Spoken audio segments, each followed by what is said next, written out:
Hello everyone. तो स्वागत है आपका अगेन इंपॉर्टेंट क्वेश्चन की सीरीज में, जिसमें हम कर रहे हैं भाई सारे चैप्टर के इंपॉर्टेंट क्वेश्चन और आपको करा रहे हैं भाई हर तरह के न्यूमेरिकल क्वेश्चन, जो ताकि आप लोगों को कोई भी प्रॉब्लम ना रहे। ये क्वेश्चन उन बच्चों के लिए हैं जो चाहते हैं अपने स्कूल में पूरे नंबर लाना, जो चाहते हैं जेई में नीट में स्ट्रांग फाउंडेशन बनाना। तो उनके लिए ये क्वेश्चन है जिसमें हम कर रहे हैं सारे चैप्टर के क्वेश्चन। इसके अलावा हम लोगों ने जो है वन शॉट माइंड मैप सारे जो है भाई आपके लिए डाल दिए हैं, तो उनको भी जरूर देखें। और हम करने जा रहे हैं अब आर्किमिडीज प्रिंसिपल। इससे पहले हमने जो वीडियो की है, जो हमने वीडियो बनाई है इससे रिलेटेड, वो जरूर देखें, क्योंकि आपको उसकी जरूरत यहां पे पड़ेगी। जो हमने प्रेशर के बारे में पढ़ा, डेंसिटी के बारे में पढ़ा, उस सब की जरूरत थोड़ा बहुत यहां पे पड़ेगी। तो भाई वो सब जरूर देखें ताकि आपको कोई भी प्रॉब्लम ना हो। तो हम स्टार्ट करते हैं आज आर्किमिडीज प्रिंसिपल। तो आर्किमिडीज प्रिंसिपल में फर्स्ट पार्ट हम लोग करने जा रहे हैं आज, जिसमें हम देखेंगे कि कैसे कैसे हम लोग क्वेश्चन करते हैं। तो भाई आर्किमिडीज प्रिंसिपल ये बोलता है कि अगर कोई बॉडी फ्लोट कर रही है हमारी, या कोई बॉडी अगर आपने डुबा दी है मान लो पानी में या किसी लिक्विड में, तो जितना उसका वेट डिस्प्लेस वो करेगी बॉडी, जितना उस लिक्विड का वेट बॉडी डिस्प्लेस करेगी, उतना उस पर अपथ्रस्ट या बॉयंसी फोर्स लगेगा। मतलब आपने अगर किसी पानी में कोई मान लो आपने ऑब्जेक्ट ऐसे डाल दिया, तो इसमें जितना भी इसने पानी डिस्प्लेस किया है उसमें कितना अपथ्रस्ट लगेगा। तो उसने पानी कितना डिस्प्लेस किया, इतना ही पानी डिस्प्लेस किया, जितना ये है इतना पानी डिस्प्लेस किया होगा, इतना पानी मान लो, तो इतना ही इस पे अपथ्रस्ट लगेगा। तो weight of the liquid displace जो उसने किया होगा उतना ही इस पे क्या लगेगा, अपथ्रस्ट लगेगा। राइट, अब अपथ्रस्ट लगेगा तो weight of the liquid displace कितना होगा भाई, वेट हमारा होता है mg। तो वेट हमारा mg डिस्प्लेस किया मान लो। अब mg कितना लिखें, m होता है वॉल्यूम इनटू डेंसिटी। तो हमें वॉल्यूम इनटू डेंसिटी करना है। वॉल्यूम कितना ले भाई, जितना वेट डिस्प्लेस किया उतना वॉल्यूम लो। अगर पूरा डूबा हुआ है तो पूरा वॉल्यूम लेंगे, आधा डूबा हुआ है तो आधा वॉल्यूम, जितना भी डूबा है मतलब उतना वॉल्यूम लेंगे, क्योंकि इतना हमने जो है लिक्विड, इस बॉडी ने इतना लिक्विड डिस्प्लेस किया है, तो इतना हम लोग इसका वॉल्यूम ले लेंगे इनटू डेंसिटी। अब डेंसिटी किसकी लें यहाँ पे, तो हम लोग वेट किसका निकाल लेते हैं, wait of the liquid displace निकाल लेते हैं। तो यहाँ पे जो ये मास लेंगे ये भी लिक्विड का होगा, और ये जो वॉल्यूम इनटू डेंसिटी होगा ये भी लिक्विड का होगा, तो ये भी हम लिक्विड का डेंसिटी लेंगे। तो वॉल्यूम हमने लिया है जो डिस्प्लेस हुआ है लिक्विड, और उसकी डेंसिटी इंटू जी, तो इतना भाई बायंसी फोर्स हमारा होता है। अब अगर ये mg जो बॉडी का वेट है उसके बराबर है या ज्यादा है तो ये फ्लोट करेगा, और अगर कम है तो ये बॉडी डूब जाएगी। मान लो mg ज्यादा है तो बॉडी डूब जाएगी, और अगर mg कम है तो ये ऐसे फ्लोट करेगा, और अगर दोनों बराबर हैं तो ये ऐसे फ्लोट करेगा। अगर mg और buoyancy फोर्स दोनों बराबर है तो ऐसे फ्लोट करेगा। तो डिपेंड करेगा। तो क्वेश्चन करते हैं, आपको आइडिया हो जाएगा। बस ये ध्यान रखिएगा, हमने जो डेंसिटी की चीजें की हैं, जो यूनिट वगैरह हमने कन्वर्ट करी हैं पहले, वॉल्यूम इनटू डेंसिटी हमने जो किया है, वो सब जो हमने किया वो ध्यान रखना, बस वहां पे प्रॉब्लम ना हो आपको। तो स्टार्ट करते हैं भाई। यहाँ पे लिखा है what is the state the law of flotation बोला है। तो लॉ ऑफ फ्लोटेशन क्या बोलता है, कोई बॉडी जो फ्लोट करती है उसके लिए क्या लॉ होता है। तो आप लोगों को पता होगा कि जब बॉडी फ्लोट करती है, फ्लोट करने के लिए क्या होता है उसका, अभी हमने देखा था बॉयंसी फोर्स जो उस पर लगता है वो वेट से ज्यादा होना चाहिए, एटलीस्ट बराबर होना चाहिए, तो फ्लोट करेगी। तो उसमें क्या लिखा है, law of flotation state that the body will float in a liquid if weight of the liquid displace or immerse part by the immerse part of the body is at least equal to the or greater than the weight of the body. तो उसने जो weight of the liquid displace किया है वो body के wait के या तो बराबर हो या उससे ज्यादा हो। अगर ज्यादा होगा तो क्या होगा, मान लो उसने, आपने जबरदस्ती किसी बॉडी को डुबा दिया और इसने ज्यादा वेट, लिक्विड का वेट ज्यादा डिस्प्लेस कर दिया। भाई मान लो अगर ये ऐसे तैर रही थी, ठीक है, अब इसका मान लो mg और buoyancy फोर्स या अपवर्ड फोर्स बराबर था, अपथ्रस्ट जो था बराबर था। अब आपने इसे पकड़ के नीचे लिया है तो क्या होगा, इसमें mg तो सेम रहेगा। क्या mg में चेंज होगा, mg में कोई चेंज नहीं होगा, mg तो सेम रहेगा, mg तो अर्थ लगा रही है। लेकिन अपथ्रस्ट में चेंज हो जाएगा। अपथ्रस्ट में चेंज क्या होगा, अपथ्रस्ट जो है बढ़ जाएगा। क्यों बढ़ जाएगा, क्योंकि अब इसने ज्यादा, पहले इतना लिक्विड डिस्प्लेस किया था, अब ज्यादा लिक्विड डिस्प्लेस कर रहे हैं, तो weight of the liquid displace ज्यादा है तो अपथ्रस्ट ज्यादा है। तो पहले ये दोनों फोर्स बराबर थे, अब ये फोर्स ज्यादा हो जाएगा इससे, तो ये बॉडी क्या होगा फिर ऊपर आ जाएगी। तो बॉडी क्या होगा, इस पे अपवर्ड फोर्स ज्यादा है तो ये ऊपर आ जाएगी। ठीक है, तो ये बॉडी फ्लोट करेगी। मतलब कहने का मतलब ये है कि फ्लोट करेगी अगर आप जो है लिक्विड या तो बराबर डिस्प्लेस करो या ज्यादा डिस्प्लेस करो, तो ये फ्लोट करेगी, अदरवाइज ये तैर जाएगी। अगर मान लो इसका mg ज्यादा होता और अपथ्रस्ट कम होता तो क्या होता, आप नीचे करते डूब जाती है। अगर आप इसको यहाँ पे रखते तो यहाँ पे रखते, यहाँ पे रखते, डूब जाती नीचे, क्योंकि mg ज्यादा होता। तो हमारा अपथ्रस्ट ज्यादा होना चाहिए एज कंपेयर टू mg के, या बराबर होना चाहिए, तो ये फ्लोट करेगा। राइट, चलिए। A boulder is thrown into a deep lake. आपने एक पत्थर उठा के लेक में डाला, it shrink deeper and deeper, और नीचे गया। तो does the buoyancy force change, क्या buoyancy फोर्स चेंज होगा, बताइए यस या नो। तो भाई इस सीरीज का रूल आपको पता ही है, खुद सोचना है पहले आंसर, फिर वीडियो देखनी है। तो अगर आपने लेक में उसको डाला तो लेक में वो नीचे नीचे जाएगा जब, तो क्या होगा, अगर पत्थर नीचे जाएगा तो क्या इस पे बॉयंसी फोर्स चेंज होगा या अपथ्रस्ट चेंज होगा? तो भाई बॉयंसी फोर्स होता है weight of the liquid displace, और weight of the liquid displace होगा volume of the liquid displace into density of the liquid into g.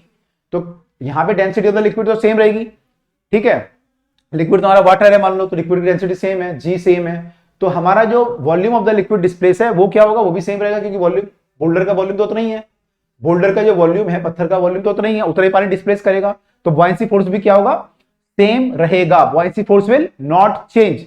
तो बॉयंसी फोर्स चेंज नहीं होगा, ठीक है।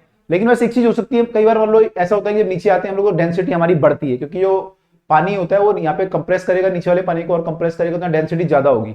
तो अगर पानी की मान लो डेंसिटी बढ़ रही है, उस केस में हो सकता है कि अगर ये डेंसिटी बढ़ रही है हमारी, तो हमारा बॉयंसी फोर्स या अपथ्रस्ट जो है, ये सॉरी अपथ्रस्ट है, वो हमारा बढ़े।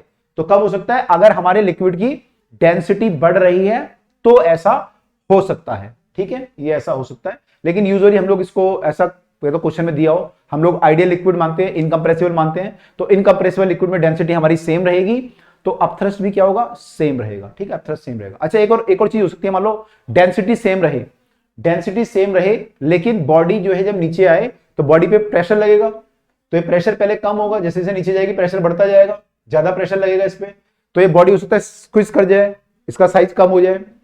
तो उस केस में क्या होगा, डेंसिटी मान लो सेम है, जी सेम है, लेकिन बॉडी का वॉल्यूम कम हो रहा है, तो अपथ्रस्ट क्या होगा, कम हो जाएगा, तो बॉडी क्या होगा, फिर और ज्यादा डूब जाएगी, ठीक है, और ज्यादा नीचे डूब जाएगी। तो हम लोगों ने ये केस माना, आइडियल केस माना, हमने ना तो ये माना कि बॉडी स्क्वीज करेगी, ना हमने ये माना कि पानी जो है कंप्रेस होगा, हमने ये माना कि आइडियल केस है, तो सब कुछ सेम रहेगा, तो वॉल्यूम ऑफ द बॉडी भी सेम रहेगा, डेंसिटी ऑफ द वाटर भी सेम रहेगा, और जी भी सेम रहेगा, तो आंसर भी हमारा सेम रहेगा, अपथ्रस्ट हमारा सेम रहेगा, बायंस फोर्स विल नॉट चेंज, ठीक है, राइट। मैंने आपको कई सारी चीजें बता दी, यहाँ पे अलग अलग केस बता दिए, ठीक है। अब आपको काफी क्लियर हो जाएगा इस वीडियो के बाद और अगली वीडियो के बाद बिल्कुल क्लियर हो जाएगा आपको कि बॉयंसी फोर्स कैसे निकालते हैं, क्या करते हैं। Two balloon having the same weight and volume contain equal amount of the helium, one is rigid, other is free to expand as outside pressure decreases, when released which balloon will rise high, यहाँ पे comma होना चाहिए, अगर release करेंगे कौन सा balloon ऊपर जाएगा। दो बैलून आपने छोड़े हीलियम के, एक जो है आपने एटमॉस्फेयर में छोड़ा इसको, तो क्या हुआ, एक का वॉल्यूम, दोनों का वॉल्यूम बराबर है, इक्वल अमाउंट ऑफ हीलियम है, एक तो रिजिड है, कंप्रेस नहीं हो सकता या फैल नहीं सकता, दूसरा जो है एक्सपेंड हो सकता है, एक्सपेंड हो सकता है। अब यहाँ पे क्या होगा, यहाँ पे बैलून ऊपर जा रहा है, ऊपर जाएगा तो एटमॉस्फेरिक प्रेशर क्या होगा, कम होगा ज्यादा होगा, जब ऊपर जाएगा बैलून तो एटमॉस्फेरिक प्रेशर क्या होगा, यहाँ पे लेस होगा, प्रेशर यहाँ पे लेस होगा एटमॉस्फेरिक, और यहाँ पे क्या होगा, प्रेशर मोर, ठीक है जी। तो जब बैलून ऊपर जाएगा तो क्या होगा, ये एक्सपेंड करेगा, एक्सपेंड करेगा, एक्सपेंड अगर ये करेगा तो क्या होगा, फिर ये ज्यादा बड़ा हो जाएगा, ज्यादा बड़ा हो जाएगा तो ज्यादा एयर को डिस्प्लेस करेगा, तो ज्यादा एयर को जब डिस्प्लेस करेगा तो क्या होगा, ये फिर और ऊपर चला जाएगा। भाई ज्यादा एयर को अगर डिस्प्लेस करेगा तो अपर फोर्स पे बढ़ेगा, अपथ्रस्ट बढ़ेगा, अपथ्रस्ट क्या होता है, weight of the air displace, तो ज्यादा एयर को डिस्प्लेस करेगा तो अपथ्रस्ट बढ़ेगा, तो ये बलून ऊपर ऊपर जाता रहेगा। जबकि दूसरा बलून क्या है, वो कांस्टेंट उसका है वॉल्यूम का, तो ये सेम एयर को डिस्प्लेस करेगा, तो ये क्या होगा, एक लिमिट के बाद फिर ये ऊपर नहीं जाएगा इस पे, क्योंकि अपथ्रस्ट जो होगा इसका कांस्टेंट रहेगा, वो चेंज नहीं होगा, अपथ्रस्ट कांस्टेंट रहेगा, वो चेंज नहीं होगा, और इसलिए ये जो है ज्यादा ऊपर नहीं जाएगा, ठीक है, ये वाला जो है ज्यादा ऊपर जा सकता है, ठीक है। अब कई बच्चे बोलेंगे सर यहाँ पे हो सकता है एयर की डेंसिटी कम हो रही है, ऊपर जाते हैं, तो अगर एयर की डेंसिटी हम मान भी लें कि मान लो कम हो रही है एयर की डेंसिटी, सब ठीक है, मान लो हम एयर की डेंसिटी मान लेते हैं कम हो रही है, नीचे ज्यादा है, ठीक है, तो क्या होगा, जो रिजिड वाला वॉल्यूम है, ये वाला जो बैलून है, ये वाला बैलून जब ऊपर जाएगा, अभी क्या है, अभी ऊपर क्यों जा रहा है, क्योंकि अपथ्रस्ट ज्यादा है, वेट कम है, तो ये ऊपर जा रहा है। अब एक जब ये ऊपर जाएगा तो अब इसका यहां पहुंचेगा मान लो, तो इसने वेट, जो volume of the air displace किया हो तो सेम है, जितना वॉल्यूम यहां डिस्प्लेस किया उतना यहां भी डिस्प्लेस किया है, लेकिन यहां पे mass of the air displace कम हो जाएगा, क्योंकि वॉल्यूम तो सेम है लेकिन यहाँ पे डेंसिटी एयर की कम है, एयर बहुत कम कम है, तो यहाँ पे mass of the air displace कम हो जाएगा, तो इसका mass of the air displace कम हो जाएगा, तो इसका अपथ्रस्ट भी कम हो जाएगा, तो कहीं पे आके क्या होगा, इसका mg और अपथ्रस्ट क्या होगा, बैलेंस कर जाएगा, कहीं पे आके क्या होगा, mg और अपथ्रस्ट बैलेंस कर जाएंगे, वहां पे रुक जाएगा, उससे ऊपर नहीं जाएगा। अगर हम ये वाला बैलून देखें जो फैल रहा है, तो ये भाई फैल रहा है, तो इसका भी क्या होगा, अभी तो अपथ्रस्ट ज्यादा ही होगा तभी ऊपर जा रहा है, तो अपथ्रस्ट ज्यादा है, mg कम है। अब जब ये ऊपर ऊपर जाएगा तो क्या होगा कि इसका, जब ये ऊपर जाएगा तो इसका भी जो, इसमें दो चीजें हो रही है, तो वॉल्यूम फैल रहा है और लेकिन साथ में क्या हो रहा है, डेंसिटी ऑफ द एयर कम हो रही है, तो अगर इसका मान लो वॉल्यूम सेम रहता तो यहां तक आके इसका अपथ्रस्ट जो है कम हो जाता और इसका mg और अपथ्रस्ट बैलेंस हो जाता, जैसे यहाँ पे हुआ था, ठीक है। लेकिन अभी क्योंकि ये फैल गया थोड़ा सा, तो इसका अपथ्रस्ट क्या होगा, थोड़ा इससे ज्यादा होगा, क्योंकि इसका वॉल्यूम कम है, इसका वॉल्यूम ज्यादा है, तो इसमें जो एयर डिस्प्लेस करेगा ज्यादा करेगा, तो इसमें अपथ्रस्ट ज्यादा लगेगा। तो अभी ये बैलेंस नहीं होगा, थोड़ा जब और ऊपर जाएगा वहां कहीं जाके हो सकता है कि ये बैलेंस हो जाए, तो वहां पे जाके ये बैलेंस होगा, ठीक है। तो ऐसे ऐसे काम करता है। तो देख रहे हो आप, गुब्बारा जो उड़ता है उसमें भी अपथ्रस्ट लगता है, नाव चलती है अपथ्रस्ट लगता है, सारे क्वेश्चन में आपके अपथ्रस्ट लगता है। तो यहाँ पे लिखा हुआ है यहाँ पे कि बैलून जो फ्री टू एक्सपेंड है वो ज्यादा ऊपर तक जाएगा, उस पर बॉयंसी फोर्स बढ़ता रहेगा। आई होप ये कंसेप्ट आपको क्लियर हो रहा होगा। क्लियर हो रहा होगा भाई तो कमेंट में लिख के बताना आपको क्लियर अगर हो रहा है, तो कमेंट में लिख के जरूर बताएंगे। अगला है vessel contain the oil of density 800 kg पर मीटर क्यूब। तो भाई ऑयल है, इसमें डेंसिटी कितनी है 800 kg पर metre cube over a mercury of density 13.6 इतनी है। ओके, तो यहाँ पे मर्करी की डेंसिटी ज्यादा है, ऑब्वियसली तो मर्करी क्या होगा, नीचे होगा और ऑयल जो है ऊपर होगा। ये मर्करी होगा हमारा Hg, डेंसिटी कितनी है 13,600, आपको पता ही है वैसे भी 13,600 मीटर क्यूब है। इसके ऊपर जो है ऑयल की लेयर एक ऐसे है जिसकी डेंसिटी है 800 kg पर मीटर क्यूब। तो जो जिसकी डेंसिटी कम होगी वो ऊपर रहेगा, ठीक है। ओके, अब देखो यहाँ पे क्या लिखा है कि एक स्फीयर है जो कि आधा इसके अंदर है और आधा इसके अंदर है। Sphere float with half earth volume immerse in the mercury half in the oil. तो आपको बताना है डेंसिटी ऑफ द स्फीयर कितना होगा, जिसका मटेरियल है उसकी डेंसिटी कितनी होगी आपको बताना है, ठीक है। तो अब अगर ये फ्लोट यहां पे कर रहा है तो इस पे नेट फोर्स कितना होगा, इस पे net force will be zero, net force तो जीरो होगा। तो इस पे जो भी फोर्स होंगे सारे बैलेंस हो रहे होंगे, मतलब इसका जो mg होगा वो बैलेंस हो रहा होगा अपथ्रस्ट से। अब अपथ्रस्ट कितना लग रहा होगा इस पे, upthrust will be the weight of the liquid displace. अब लिक्विड तो उसने दो डिस्प्लेस किए, एक तो ये वाला किया है, एक ये वाला किया है, तो दोनों का वेट लेना पड़ेगा हमें। तो ये आपका हो जाएगा upthrust wait of the liquid displace of 1 plus wait of the liquid displace of the 2, मतलब ऑयल एंड मर्करी। तो mg जो इसका होगा वो इसके बराबर होगा। mg कितना होगा, mg होगा इसका वॉल्यूम इंटू डेंसिटी, ये मास जो है वॉल्यूम इंटू डेंसिटी देख सकते हैं इसकी जगह पे, इंटू जी तो है ही यहाँ पे। और weight of the liquid displace कितना होगा, अगर वेट ऑफ मर्करी डिस्प्लेस लिखें तो ये होगा volume of the mercury displace. Volume of the mercury displace हो जाएगा v/2, क्योंकि बॉडी का वॉल्यूम हमने v लिया है, तो मर्करी जो डिस्प्लेस किया है v/2 into density of the mercury, ये तो मास आ गया, और इंटू जी कर देंगे तो ये आ गया, plus v/2 into density of the oil into g कर देंगे तो ये आ गया। अब दोनों तरफ जो है v काट दो, मेरे ख्याल से जी भी कट जाएगा, तो भाई ये सब कट जाएगा। तो क्या है, डेंसिटी जो आएगी वो density of the Hg/2 plus density of oil आ रहा है, इसको पूरे को 2 कर लो, तो ये इन दोनों का एवरेज लेना, मतलब है 13,600 और 800 कितना हो जाएगा, ये 6 और 8 14, 14,400 हो जाएगा। तो उसका आधा करेंगे तो 14,000 का आधा 7,200 आ जाएगा, तो 7,200 kg पर मीटर क्यूब। तो ये भाई इसकी डेंसिटी होगी, ये जो है स्फीयर की डेंसिटी होगी। लगभग आयरन की डेंसिटी इतनी होती है, तो इतना ही हमारा आंसर आता है। आयरन की डेंसिटी जो है लगभग 7,000 से 8,000 के बीच में लेते हैं। तो ये स्फीयर जो है मोस्ट प्रॉब्ली किसका बना हुआ है, आयरन का बना हुआ है, राइट। तो ये भाई हमारा 7200 आ गया। तो आई होप क्लियर हुआ होगा। इस तरह का जो क्वेश्चन है, अभी और भी क्वेश्चन आएंगे, तो हमें वही करना है, बॉयंसी फोर्स को और वेट को बैलेंस करना है। अगर बॉडी रुकी हुई है मतलब वो इक्विलिब्रियम में है, इक्विलिब्रियम का नेट फोर्स जीरो है। Cubical block of would 10 centimetre side float with the side of interface between the oil and the water. Lower surface जो है हॉरिजॉन्टल है, 4 सेंटीमीटर नीचे है। तो what is the mass of the block. अब देखो यहाँ पे भी केस क्या है, ये बोल रहा है कि क्यूबिकल ब्लॉक जो है 10 centimetre between the oil and the water. तो यहाँ पे भी दो चीजें हैं, ऑयल है और वाटर है। एक तो ऑयल है, ऑयल ऊपर होगा ऑब्वियसली, ऑयल जो है ऊपर होगा। ऑयल की डेंसिटी क्योंकि दी हुई है हमें 0.6, तो वाटर से कम दी हुई है। वाटर की कितनी होती है, वाटर की डेंसिटी कितनी होती है, वाटर की होती है 1 ग्राम पर सीसी, कई बार कर चुके हैं। ऑयल की है 0.6, तो ये ऊपर होगा, राइट। अब यहाँ पे क्यूब फ्लोट कर रहा है जो कि 4 सेंटीमीटर अंदर है और 6 सेंटीमीटर बाहर है। तो ये क्यूब जो है ऐसा है, 4 सेंटीमीटर इधर और 6 सेंटीमीटर इधर, ठीक है। तो आपको बताना है कि what is the mass of the block. तो मास ऑफ द ब्लॉक हमें दोबारा बताना है कितना होगा, तो दोबारा वही करेंगे हम लोग। हमारा जो mg होगा वो बराबर होगा बॉयंसी फोर्स और 1 और 2 का जो बॉयंसी फोर्स लगेगा, wait of the liquid displace जो करेगा। अब इसका mg कितना होगा, हम तो हमें निकालना है बॉयंसी फोर्स कितना होगा। बॉयंसी फोर्स होगा इसका जो लिक्विड डिस्प्लेस हुआ है प्लस ये जो डिस्प्लेस हुआ है। अब इसका वॉल्यूम कितना डिस्प्लेस करेगा, ये देखो क्यूब जो है 10/10 का है, तो ये 10 है, ये 10 है आपका, और ये 3D में समझो इसको, ये 10 है, ये भी 10 है। तो अगर मैं आपसे बोलूं कि यहाँ वॉल्यूम कितना है पानी के अंदर, और पानी के अंदर कितना वॉल्यूम है, तो आप बोलोगे 10/10 तो ये है, और हाइट कितनी है 4, तो ये क्यूबॉइड बन गया 10/10 इंटू 4 का। तो वॉल्यूम कितना पानी के अंदर 10/10 इंटू 4, तो 10/10 इंटू 4 ये वॉल्यूम है पानी के अंदर। ये volume of the water displace आया, into density of the water 1 होती है, इंटू जी कर देंगे तो ये weight of the water displace आ गया। प्लस ऑयल के अंदर हम देखें तो कितना आ जाएगा 10 इंटू 10 इंटू 6, तो ये आ गया भाई वेट, इंटू जी करेंगे तो वेट आ जाएगा, डेंसिटी ऑफ द ऑयल करेंगे तो इंटू जी, ठीक है। और ये किसके बराबर है, एम जी के। अब भाई यहाँ पे जी से जी तो उड़ा दो, ठीक है। ये कितना आ गया 100, 10 आ गया 100, 400 आ गया, और वाटर की डेंसिटी तो 1 होती है तो 1 हो जाएगा ये। प्लस ये कितना आ जाएगा 100 इंटू 600 आ जाएगा। ऑयल की डेंसिटी कितनी दी हुई है 0.6 दी हुई है। इसको सॉल्व करेंगे और आंसर किस में आएगा आपका, आपने डेंसिटी ये ग्राम में ली है, ग्राम पर सीसी में, और ये आपने सीसी में लिया है, तो सीसी से सीसी कट जाएगा, सेंटीमीटर क्यूब, ग्राम में आंसर आएगा आपका। कितना आएगा ये 600 को करेंगे तो कितना आएगा 6 की 36, 360 आ जाएगा ये ग्राम, और ये 400 ग्राम आ जाएगा। दोनों को ऐड करेंगे तो एम हमारा कितना आ जाएगा, M will be equal to, ये सब भी लिख लेना भाई, मैं लिखता नहीं हूं ज्यादातर तो लिख लेना। एम हमारा कितना आ जाएगा, एम विल बी 760 ग्राम।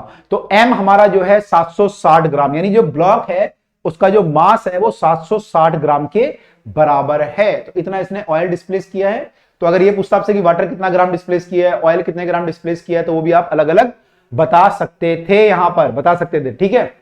तो आई होप क्लियर हुआ होगा। पिछले क्वेश्चन 760 ग्राम था, पिछले क्वेश्चन में आधा आधा था, इसमें जो है 4 और 6 कर दिया उसने, तो थोड़ा सा फर्क था।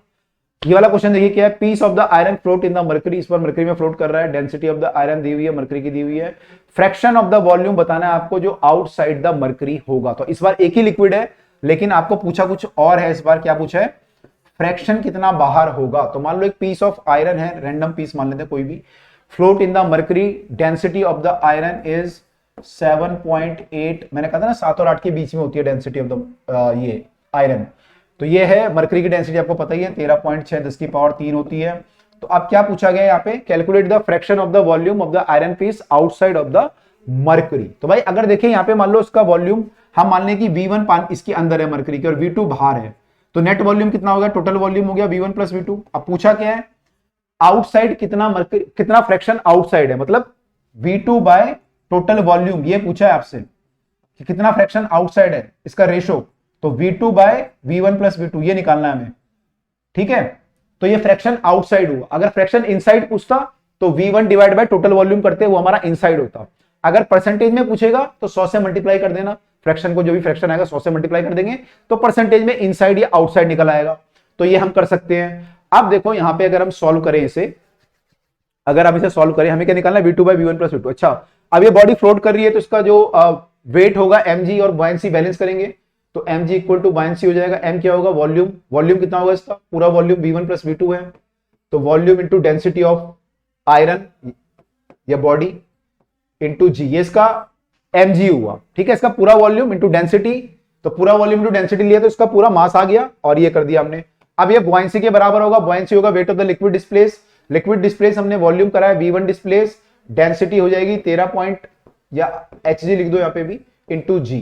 तो ये हमारा weight of the liquid displace. तो weight of the liquid displace में केवल नीचे वाला वॉल्यूम लेंगे, सारा वॉल्यूम नहीं लेंगे, ठीक है। अब इसको सॉल्व कर लेते हैं, जी से जी कट जाता है हमारा। तो हमारा जो डेंसिटी ऑफ द आयरन हमें मालूम है, हमें क्या निकालना था, तो यहाँ पे हमें निकालना तो V2 बाई ये था, लेकिन यहाँ पे V1 आ रहा है, तो उसको कुछ और करते हैं। हम एक काम करते हैं, यहाँ पे इसको 7800 लिख देते हैं जो वैल्यू दी हुई है, और इसको कर लेते हैं 13,600, ठीक है, 13,600। और ये हमारा V1 प्लस V2 है, तो इसको लिख देते हैं 7800 V1 प्लस 7800 V2, ऐसे कर लेते हैं, ठीक है। अब यहां से V1 V2 का रेशो आ जाएगा, तो इस V1 को यहां ले आएंगे, तो ये हो जाएगा 7800 V2 इक्वल टू, ये माइनस करेंगे तो कितना आएगा, 13,600 में से 7800 माइनस करो तो कितना आएगा, 0 0, 16 में से 8 गया 8, 12 में से 7 गया 5, 5800 आएगा, 5800 V1, राइट। अब 2 जीरो तो उड़ा दो सीधा सीधा, तो V1 बाई V2 का जो रेशियो आ रहा है, फिर 2 से भी कट जाएगा ये, मेरे ख्याल से 2 से कटेगा, 2 दूनी 4, 2 नी में 18, तो V1 इक्वल टू, ये कितना आ जाएगा, 2 3 6, 2 नी में 18, 39 V2, ये आ गया रेशियो। अब हमें क्या निकालना है, हमें ये निकालना था V2 by V1 plus V2। तो एक काम करते हैं, हमें क्या निकालना है, V2 divide by V1 plus V2 निकालना है। और हमारे पास क्या आ गया था कि इतना है 39V2 29 V1 के बराबर है, यही है ना। तो एक काम करते हैं, यहां पे देखो, ये हमें रेशो निकालना है, तो हमें यहां से हम क्या निकाल सकते हो, यहां से हम V2 बाय V1 निकाल सकते हैं, या तो या V1 बाय V2 भी निकाल सकते हैं यहां से। तो मैं एक काम करता हूं, इसे पूरी इक्वेशन को या तो V2 से डिवाइड कर देता हूं या V1 से डिवाइड कर देता हूं। तो मैं क्या करता हूं, मैं इसको कर देता हूं डिवाइड, मान लो मैं डिवाइड कर लेता हूं V2 से कर लेते हैं, क्योंकि नहीं कट जाएगा तो ये 1 हो जाएगा, यहाँ पे ये भी 1 हो जाएगा, और ये कितना हो जाएगा V1 बाय V2। तो ये निकालना है मैं रेशो, तो यहां से रेशो निकाल लेते हैं। तो V1 बाय V2 इसको यहां ले आएंगे तो V2 आ जाएगा अपॉन में कितना आ जाएगा 39/29। इसको यहां पुट कर दो, अब इसको यहां पुट कर दोगे कितना हो जाएगा, ये यहां पुट कर देते हैं।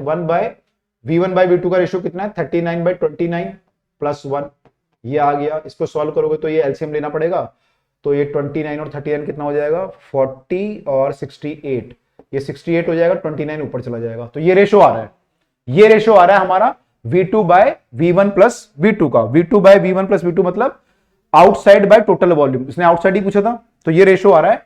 इसको आप चाहो तो पॉइंट में निकाल लो, 29 और 68 है तो 68 और ये 29 है, यहां पॉइंट लगाएंगे तो ये आ जाएगा 260, 7 चौके 28, 70 है ये लगभग, 7 चौके 28, तो 70 ये कट जाएगा, 7 चौके 28 करोगे तो 8 चौके 32, हासिल 3, 6 चौके 24 और 3 27, ये 18 आ जाएगा, 180 हो जाएगा, 3 बार चला जाएगा, 2 बार मान लो, या 3 बार मानोगे लगभग चला जाएगा, 2 बार करोगे 2 8 16, हासिल 1, 2 चौके 12 और 1 13, फिर ये कितना आ जाएगा 10 में से 6 गए 4, 7 में से ये गए 4, ये 40 हुआ, फिर ये 70 है तो 7 छके 42, तो लगभग 0.426 आ जाएगा, ये 0.426।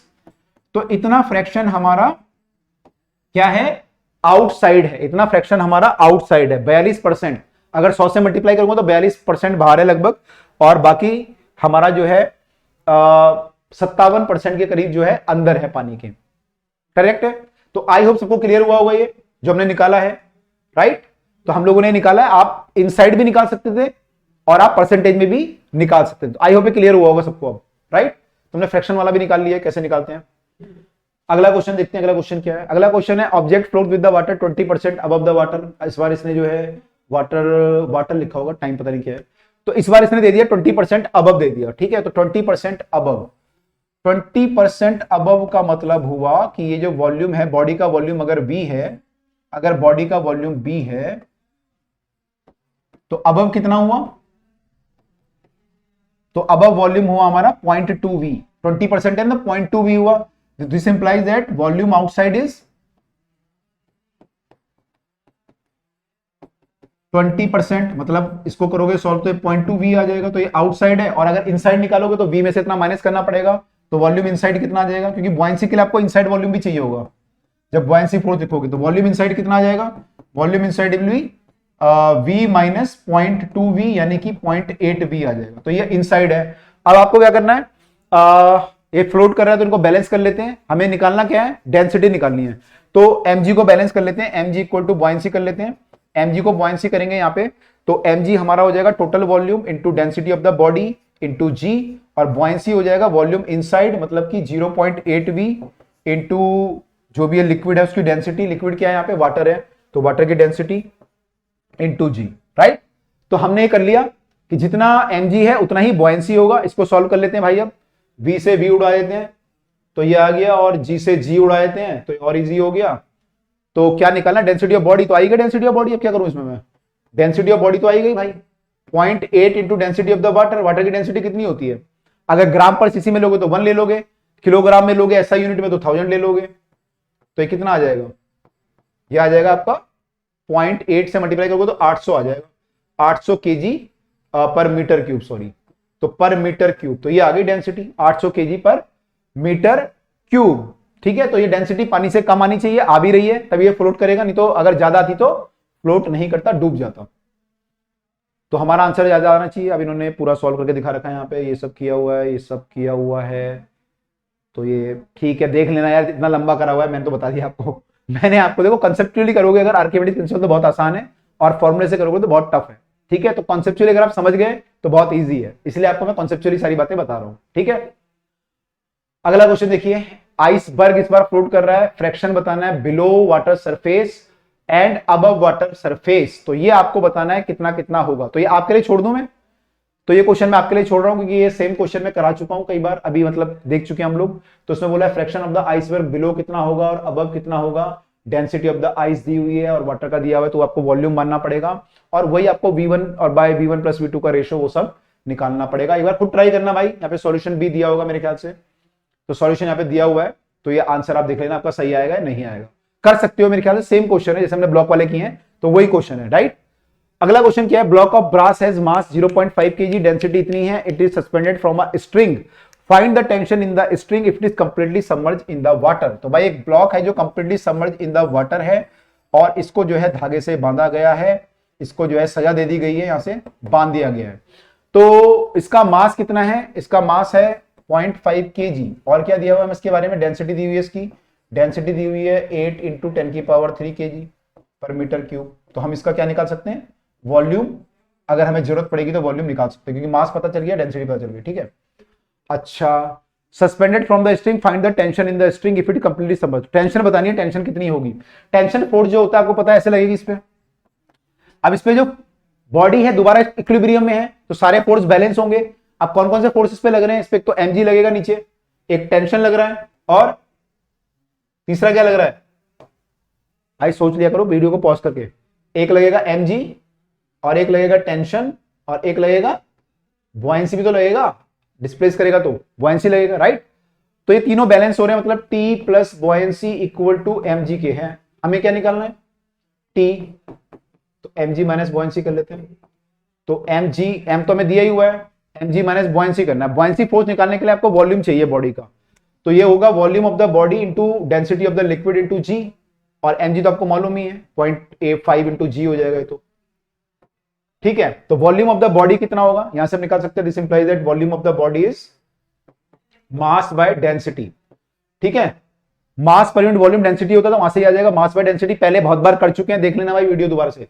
तो मास 0.5 है और डेंसिटी है 8 × 10³ तो ये वैल्यू यहां पुट कर देंगे तो ये आपका हो जाएगा।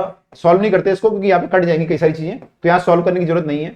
तो ये आ जाएगा वॉल्यूम, जी को कॉमन ले लेते हैं या तो, चलो लिख देते हैं पहले, वॉल्यूम कितना है 0.5 8 × 10³ लिक्विड क्या है यहाँ पे,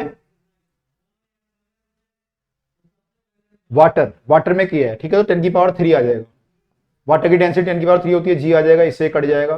तो ये हमारा आंसर ये आ जाएगा 0.5 g माइनस 0.5/8g। तो 0.5 g कॉमन ले लें अगर हम, तो ये आ जाएगा 1 माइनस 1/8, एलसीएम लेंगे इसको तो 7/8 आ जाएगा मेरे ख्याल से, ये 7/8 इंटू 0.5 इंटू 10 कर लो यार, अब जान ही लोगे बिल्कुल, ये 9 पॉइंट तुम्हारी मर्जी है, 9.8 करना चाहिए वैसे ईमानदारी से तो 9.8 करना चाहिए, लेकिन मैं 10 कर रहा हूँ, ठीक है, मेरे लिए छूट है, मैं 10 कर रहा हूँ। तो भाई 10 करूंगा यहाँ पे तो कितना आ जाएगा, 10 इंटू 0.5 5 हो जाएगा, 5 7 35, 35 को 8 से डिवाइड कर देना, आंसर आ जाएगा, ठीक है।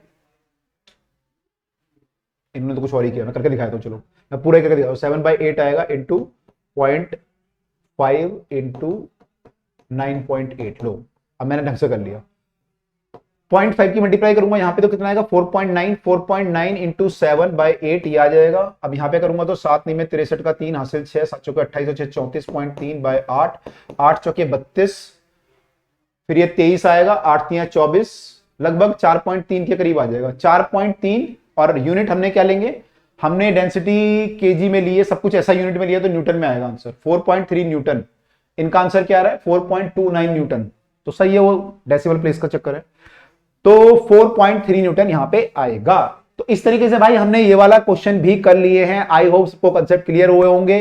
अब जो कुछ क्वेश्चन इसके हैं आर्किमिडीज के एडवांस टाइप के थोड़ा सा, और वो हम अगली वीडियो में करेंगे। इतना भी अगर आपने कर लिया तो काफी कुछ आपको क्लियर हो जाएगा, आपके काफी सारे क्वेश्चन स्कूल में हो जाएंगे, और इसके डेप्थ कॉन्सेप्ट हम लोग करेंगे अब अगली वीडियो में। तो भाई अगर आप लोगों ने बाकी वीडियो नहीं देखी है, हमारे माइंड मैप वन शॉट नहीं देखे हैं, तो वो जरूर देख लें, और अगर आपके कंसेप्ट क्लियर हुए हैं तो वीडियो को लाइक जरूर करें, शेयर जरूर करें। तो मिलते हैं आपसे अगली वीडियो में अगले कॉन्सेप्ट के साथ। Till then bye and take care.